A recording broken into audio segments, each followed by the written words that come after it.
മധ്യപൂർവേഷ്യൻ ഭൂരാഷ്ട്രീയത്തെയും ആഗോള ഊർജ്ജ വിപണിയെയും ഒരേ സമയം നിശ്ചലമാക്കാൻ പോകുന്ന അതീവ ഗുരുതരമായ ഒരു സൈനിക പ്രഖ്യാപനവുമായി ഇറാന്റെ ഇസ്ലാമിക് റവല്യൂഷണറി ഗാർഡ് കോർപ്സ് നാവികസേന വീണ്ടും രംഗത്തെത്തിയിരിക്കുകയാണ്. ആഗോളതലത്തിൽ ഏറ്റവും കൂടുതൽ എണ്ണക്കപ്പലുകൾ കടന്നു പോകുന്ന തന്ത്രപ്രധാനമായ ഹോർമുസ് കടലിടുക്കിലൂടെയുള്ള കപ്പൽ ഗതാഗതത്തിന് ഇറാൻ ഇപ്പോൾ കർശനമായ പുതിയ നിയന്ത്രണങ്ങൾ ഏർപ്പെടുത്തിയിരിക്കുന്നു. ഇറാൻ നിർദ്ദേശിക്കുന്ന നിശ്ചിത പാതകളുടെ മാത്രമേ ഇനി മുതൽ അന്താരാഷ്ട്ര കപ്പലുകൾക്ക് സഞ്ചരിക്കാൻ അനുവാദമുണ്ടാകൂ എന്നാണ് ഇറാന്റെ പുതിയ സൈനിക നിർദ്ദേശം. ഈ പുതിയ നാവിക നയം ലംഘിച്ച് അനധികൃതമായോ മുൻകൂട്ടി അനുമതി വാങ്ങാതെയോ കടന്നു പോകുന്ന ഇടനാഴികളെല്ലാം അപകടകരവും പൂർണ്ണമായും നിരോധിക്കപ്പെട്ടതുമായി കണക്കാക്കുമെന്ന കടുത്ത മുന്നറിയിപ്പാണ് ഇറാൻ നൽകിയിരിക്കുന്നത്. ലോകത്തിലെ ഏറ്റവും തിരക്കേറിയ നാവിക പാതകളിൽ ഒന്നിനുമേൽ തങ്ങളുടെ പരമാധികാരവും നിയന്ത്രണവും പൂർണ്ണമായി അടിച്ചേൽപ്പിക്കാനുള്ള ടെഹ്റാന്റെ ആസൂത്രിത നീക്കമായാണ് പ്രതിരോധ വിദഗ്ധർ ഇതിനെ വിലയിരുത്തുന്നത്. ഉപരോധങ്ങളും കടുത്ത നയതന്ത്ര സമ്മർദ്ദങ്ങളും നിലനിൽക്കുമ്പോഴും മേഖലയിലെ തങ്ങളുടെ മേധാവിത്വം പ്രകടിപ്പിക്കാൻ ഇറാൻ ഈ അവസരം ഉപയോഗിക്കുന്നു. പുതിയ പ്രഖ്യാപനം അനുസരിച്ച് ഹോർമുസ് കടലിടുക്കിലൂടെ സഞ്ചരിക്കുന്ന എല്ലാത്തരം വാണിജ്യ സൈനിക കപ്പലുകളും IRGC നാവികസേനയുമായി നിർബന്ധമായും മുൻകൂട്ടി ഏകോപനം നടത്തിയിരിക്കണം. ഈ തന്ത്രപ്രധാനമായ ജലപാതയിലൂടെ സുരക്ഷിതമായി കടന്നു പോകണമെങ്കിൽ ഇറാന്റെ സൈനിക കമാൻഡിന്റെ പച്ചക്കൊടി കൂടിയേ തീരൂ എന്ന അവസ്ഥയാണ് ഇപ്പോൾ സംജാതമായിരിക്കുന്നത്. ഇത് അന്താരാഷ്ട്ര സമുദ്ര നിയമങ്ങൾക്ക് മേലുള്ള കടുത്ത വെല്ലുവിളിയാണെന്ന് പാശ്ചാത്യ രാജ്യങ്ങൾ ഇതിനകം തന്നെ ആരോപിച്ചു കഴിഞ്ഞു. ഇറാന്റെ കൽപ്പനകൾ മാനിക്കാത്തവർക്കും നിർദ്ദേശിക്കപ്പെട്ട റൂട്ടുകളിൽ നിന്ന് വ്യതിചലിക്കുന്നവർക്കുമെതിരെ ശക്തമായ സൈനിക നടപടികൾ ഉൾപ്പെടെയുള്ള നിയന്ത്രണ മാർഗങ്ങൾ സ്വീകരിക്കുമെന്നാണ് IRGC വ്യക്തമാക്കിയിട്ടുള്ളത്. ഇതിനർത്ഥം അനുസരണക്കേട് കാട്ടുന്ന കപ്പലുകൾ പിടിച്ചെടുക്കാനോ അവയ്ക്ക് നേരെ മിസൈൽ ഡ്രോൺ ആക്രമണങ്ങൾ അഴിച്ചുവിടാനോ ഇറാൻ മടിക്കില്ല എന്ന് തന്നെയാണ്.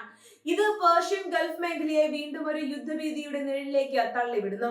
അമേരിക്കയും ഇറാനും തമ്മിൽ അടുത്തിടെ ഒപ്പുവെച്ച സുപ്രധാനമായ ഉഭയകക്ഷി ധാരണാപത്രം നിലനിൽക്കുകയാണ് ഇറാന്റെ ഭാഗത്തു നിന്നും ഇത്തരം ഒരു അപ്രതീക്ഷിത നീക്കം ഉണ്ടായിരിക്കുന്നതെന്ന് അന്താരാഷ്ട്ര നിരീക്ഷകരെ അമ്പരിപ്പിച്ചിട്ടുണ്ട്. നയതന്ത്ര തലത്തിൽ രൂപപ്പെട്ടു വന്ന താൽക്കാലിക സമാധാന അന്തരീക്ഷത്തെ പൂർണ്ണമായും തകിടമറിക്കുന്നതാണ് ഈ പ്രഖ്യാപനം. അമേരിക്കയുമായുള്ള ഔദ്യോഗിക കരാറുകൾക്ക് പുറത്തു നിന്നുകൊണ്ട് തന്നെ സ്വന്തം താൽപര്യങ്ങൾ സംരക്ഷിക്കാൻ ഇറാൻ മടിക്കില്ല എന്ന സന്ദേശമാണ് ഇതിലൂടെ നൽകുന്നത്. മേഖലയിൽ അടുത്തിടെ പൊട്ടിപ്പുറപ്പെട്ട കടുത്ത സൈനിക സംഘർഷങ്ങൾക്ക് തൊട്ടു പിന്നാലെയാണ് ഈ പുതിയ പ്രതിസന്ധി ഉടലെടുത്തിരിക്കുന്നത്. മിഡിൽ ഈസ്റ്റിലെ പ്രാദേശിക സന്തുലിതാവസ്ഥ മാറിമറിഞ്ഞ സാഹചര്യത്തിൽ തങ്ങളുടെ അതിർത്തികളെ കൂടുതൽ സുരക്ഷിതമാക്കാനും ശത്രു രാജ്യങ്ങൾക്ക് കടുത്ത മുന്നറിയിപ്പ് നൽകാനും ഇറാൻ ആഗ്രഹിക്കുന്നു. പ്രത്യേകിച്ച് ഇസ്രയേൽ അമേരിക്കൻ സഖ്യത്തിന്റെ നാവിക സാന്നിധ്യത്തെ പ്രതിരോധിക്കുക എന്നതാണ് ഇറാന്റെ പ്രധാന ലക്ഷ്യം. ആഗോള എണ്ണ വ്യാപാരത്തിന്റെ ജീവനാഡിയായാണ് ഹോർമുസ് കടലിടുക്ക് അറിയപ്പെടുന്നത്.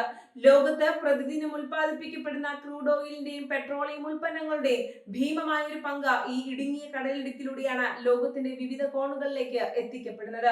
അതുകൊണ്ട് തന്നെ ഇവിടെ ഉണ്ടാകുന്ന നേരിയ ചലനങ്ങൾ പോലും ആഗോള വിപണിയിൽ വൻ വിലക്കയറ്റത്തിന് കാരണമാകും.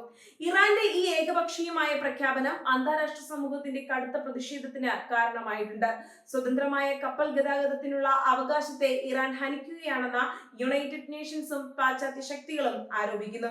എന്നാൽ തങ്ങളുടെ പ്രാദേശിക ജലാതിർത്തിക്കുള്ളിൽ സുരക്ഷ ഉറപ്പാക്കാനുള്ള പരമാധികാരം തങ്ങൾക്കുണ്ടെന്നാണ് ടെഹ്റാന്റെ ഔദ്യോഗിക നിലപാട്. അമേരിക്കൻ നാവികസേനയുടെ 5ാം ഫ്ലീറ്റ് മേഖലയിൽ ക്യാമ്പ് ചെയ്യുന്നുണ്ടെങ്കിലും ഹോർമുസിലെ ഭൂമിശാസ്ത്രപരമായ പ്രത്യേകതകൾ ഇറാന്റെ IRGCക്ക് കൂടുതൽ മേൽക്കൈ നൽകുന്നുണ്ട്. കടലിടുക്കിന്റെ ഭൂരിഭാഗം നിയന്ത്രണവും ഇറാന്റെ തീരപ്രദേശങ്ങളോട് ചേർന്നതായതിനാൽ അതിവേഗ ആക്രമണ ബോട്ടുകളും മിസൈലുകളും ഉപയോഗിച്ച് ഗതാഗതം തടസ്സപ്പെടുത്താൻ ഇറാന്റെ നാവികസേനയ്ക്ക് എളുപ്പത്തിൽ സാധിക്കും. ഈ സാഹചര്യത്തിൽ വരും ദിവസങ്ങളിൽ പേർഷ്യൻ ഗൾഫിൽ വലിയ രീതിയിലുള്ള നാവിക വിന്യാസത്തിന് സാധ്യതയുണ്ട്.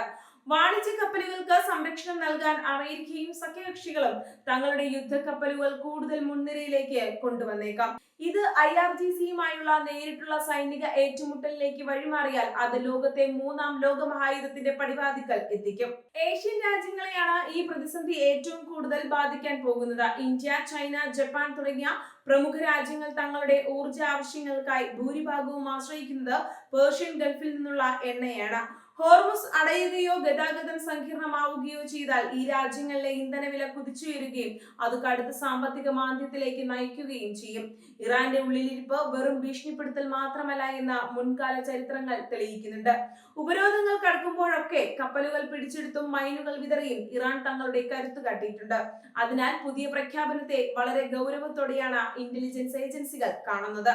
കരാറുകൾ ഒപ്പിട്ടാലും തങ്ങളുടെ തന്ത്രപ്രധാനമായ നാവിക നയങ്ങളിൽ മാറ്റം വരുത്താൻ ഇറാൻ തയ്യാറല്ല എന്ന കൃത്യമായ സന്ദേശമാണ് ഇതിലൂടെ നൽകിയിരിക്കുന്നത്.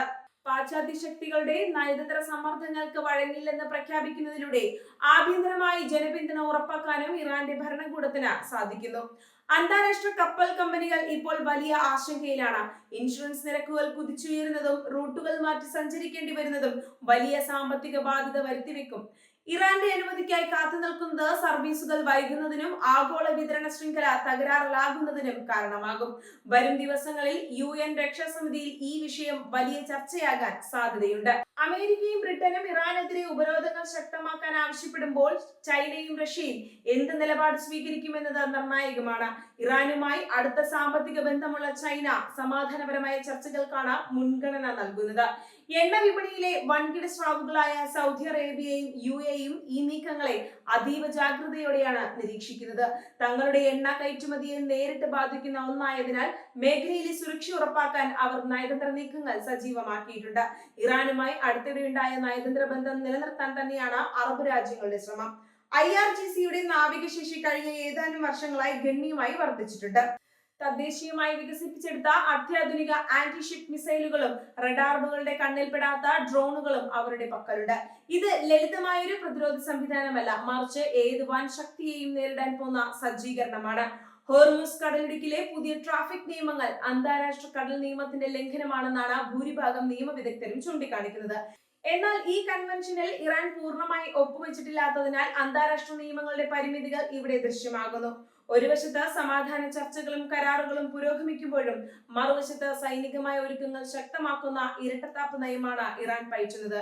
ഇതാണ് അമേരിക്കയെയും മറ്റ് സഖ്യകക്ഷികളെയും കൂടുതൽ പ്രതിരോധത്തിലാക്കുന്നത്. വിശ്വസിക്കാൻ കൊള്ളില്ലാത്ത പങ്കാളിയാണ് ഇറാൻ എന്ന വാദത്തിന് ഇത് ശക്തി പകരുന്നു. ആഗോളതലത്തിൽ മറ്റൊരു സാമ്പത്തിക പ്രതിസന്ധിക്ക് കൂടി ഇത് വഴിവെക്കുമോ എന്ന ഭീതിയിലാണ് ധനകാര്യ വിദഗ്ധർ. കോവിഡിനും തുടർന്ന് വന്ന യുദ്ധങ്ങൾക്കും ശേഷം ലോക സമ്പദ് വ്യവസ്ഥ സാവധാനം തിരിച്ചുപിടിക്കുന്ന സമയത്താണ് ഇന്ധന വിപണിയെ ലക്ഷ്യമിട്ടുള്ള ഇറാന്റെ ഈ പുതിയ പ്രഹരം വരുന്നത്. ഇന്ത്യയെ സംബന്ധിച്ചിടത്തോളം ഇത് വളരെ നിർണായകമായ സമയമാണ്. മിഡിൽ ഈസ്റ്റിൽ വസിക്കുന്ന ദശലക്ഷക്കണക്കിന് പ്രവാസികളുടെ സുരക്ഷയും രാജ്യത്തിന്റെ ഊർജ്ജ സുരക്ഷയും ഒരേപോലെ അപകടത്തിലാകാം.